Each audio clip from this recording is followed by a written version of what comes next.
Acabo de empatar Colo-Colo con Racing y esto me lleva a una sola cosa.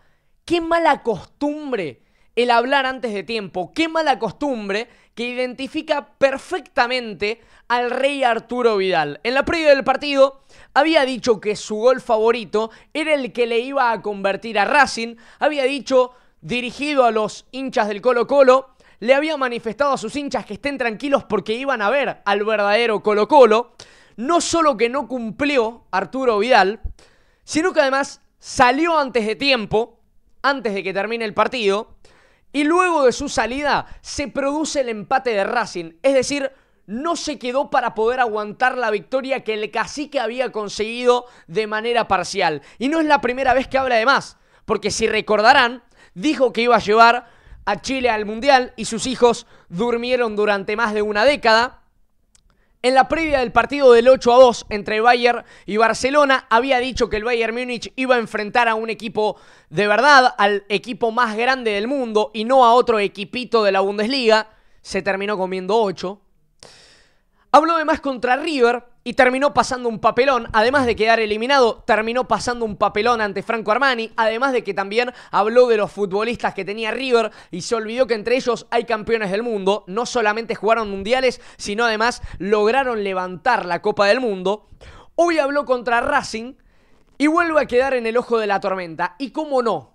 ¿Y cómo no si además queda en el ojo de las críticas por todas estas declaraciones que lo envuelven en la previa? Por su propio bien, Almirón, sacale el micrófono a Arturo Vidal, que no hable más, porque cada vez que habla pasa papelones. Cada vez que habla, este excelentísimo jugador que ha logrado forjar el fútbol chileno termina pasando papelones. Bienvenido fanático a la reacción en el canal de Somos el Fútbol Digital. Espero que te guste el video. Vamos a estar hablando de lo que fue el empate, como están viendo acá abajo, entre Colo-Colo y Racing. Un empate que lo beneficia a Racing porque lo ayuda a quedar bien parado en la tabla de posiciones, parcialmente líder de este grupo, hasta que mañana, por supuesto, jueguen Fortaleza contra Atlético Bucaramanga. Y voy a arrancar con Racing, voy a arrancar hablando de la academia, del equipo de Gustavo Costas, y después voy a retomar a Arturo Vidal. Con la introducción me parece que queda bastante clara la postura, por eso vamos a hablar de Racing y luego vuelvo con el Rey Arturo Vidal. ¿Qué partido el que se le escapa a Colo-Colo?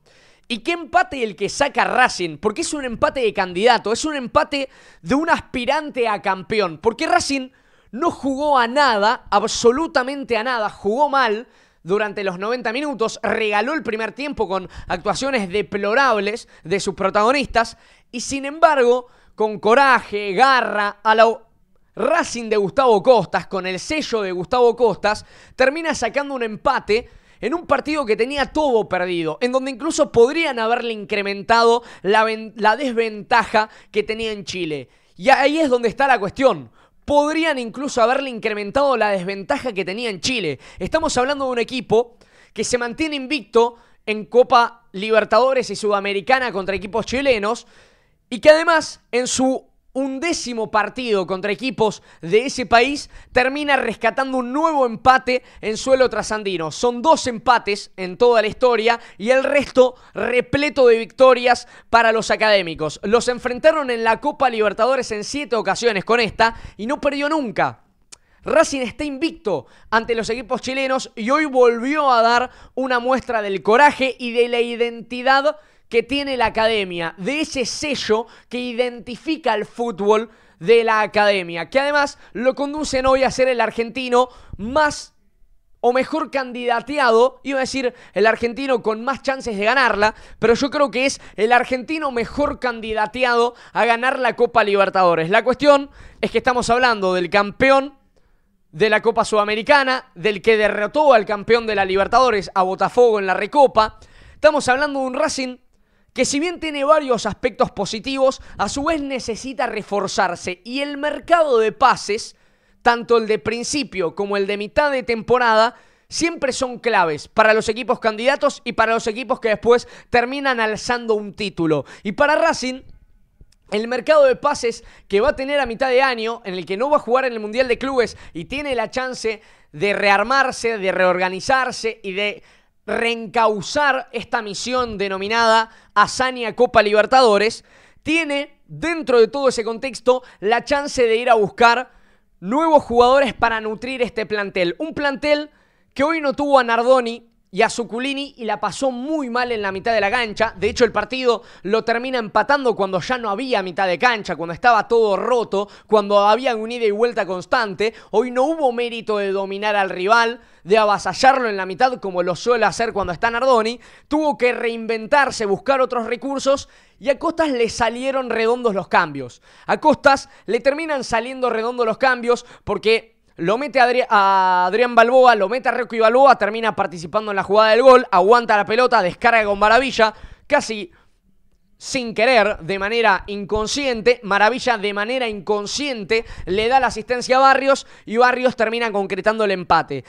Y es un Racing que de a poco me empieza a convencer, porque si no te lo gana pisándote, si no te le gana goleando y gustando, como lo hizo ante Fortaleza, lo hace con coraje, como hoy lo hizo ante Colo-Colo. Y a su vez es paradójico y hasta incluso resulta raro el hecho de que Racing, el partido más sencillo a priori que tenía en la fase de grupos de esta Libertadores, lo pierde, que es contra el Bucaramanga. Y eso en gran medida es por el corto plantel que tiene Racing. Y este también va un poco apuntado a la dirigencia. Este empate va apuntado a la dirigencia porque Racing necesita enfocarse en un mercado de pases que pueda nutrir al equipo, que le dé variantes y además calidad en las variantes a su entrenador, y que cuando hay lesionados o cuando tiene que hacer cambios en el equipo ideal no quede tan desguarnecido, no quede tan empobrecido con respecto a los que ingresan en lugar de los que terminan saliendo. Y ahora me da la sensación de que este Racing, que acaba de sacar un empate, que acaba de rescatar un resultado positivo en Chile en un partido bravísimo, hoy empieza a encaminarse para incluso liderar este grupo de Libertadores. ¿Y quién te dice el día de mañana pelear también por la Copa Libertadores? Hoy es el firme candidato argentino. River todavía no arrancó. Tiene quizás su partido de clic para poder hacer el cambio de chip el día domingo contra Boca en el Superclásico. Hoy, a día miércoles 23 de abril, luego de lo que fue, por supuesto, el partido entre Colo-Colo y Racing, hoy el candidato argentino a ganar la Libertadores es Racing. Tendrá que superar a los brasileños, tendrá que superar a los chilenos, a los peruanos, ecuatorianos, todo lo que quieras, los uruguayos, por supuesto. Hoy el que mejor representa el fútbol argentino es Racing. Y vuelvo, ahora que hablé de Racing, vuelvo con Colo-Colo y Chile. Y mi pregunta va por dos lados. La primera es, ¿Colo-Colo necesita un recambio de entrenador? ¿Se puede decir que luego de haber estado un año en el cargo, de haberle dado una liga local, luego de haberle dado un montón de cosas Jorge Almirón a Colo-Colo, como lo es una consagración local, el volver a jugar una Copa Libertadores, el haber llegado también a la instancia que llegó el año pasado, cumplió un ciclo ya Jorge Almirón? Porque normalmente no se suele tener tanta paciencia con los técnicos, y si bien Almirón viene haciendo un buen trabajo, quiero que me dejes en los comentarios si para vos el primer semestre del 2024 y el primer semestre del 2025 pueden marcar de manera interanual el ciclo de Jorge Almirón en Colo-Colo. Yo creo que, si bien todavía le queda por demostrar, es un gran entrenador Jorge Almirón, que hace un par de años llegó a la final de la Copa Libertadores con Boca. Me da la sensación que en este Colo-Colo o necesita que le hagan un fuerte recambio de plantel, variando en algunas piezas, o necesita él un cambio de aires, porque se nota que hay un cierto desgaste. El partido que hoy se le escapa a Colo-Colo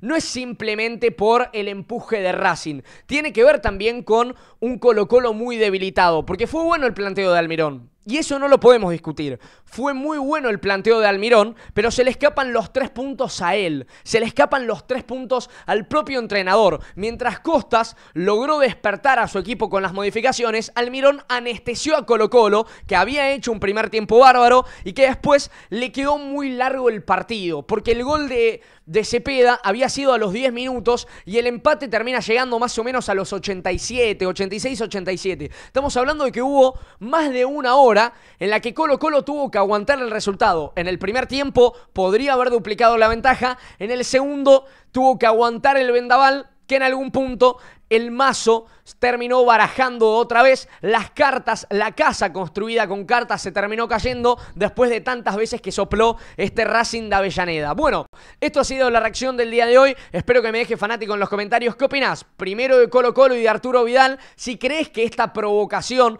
esta personalidad de Arturo lo van a llevar por buen puerto en el tramo final de su carrera. Si Colo Colo necesita un recambio de entrenador. Y por otro lado Racing, si es el firme candidato argentino a ganar la Copa Libertadores. Chau, felicidades.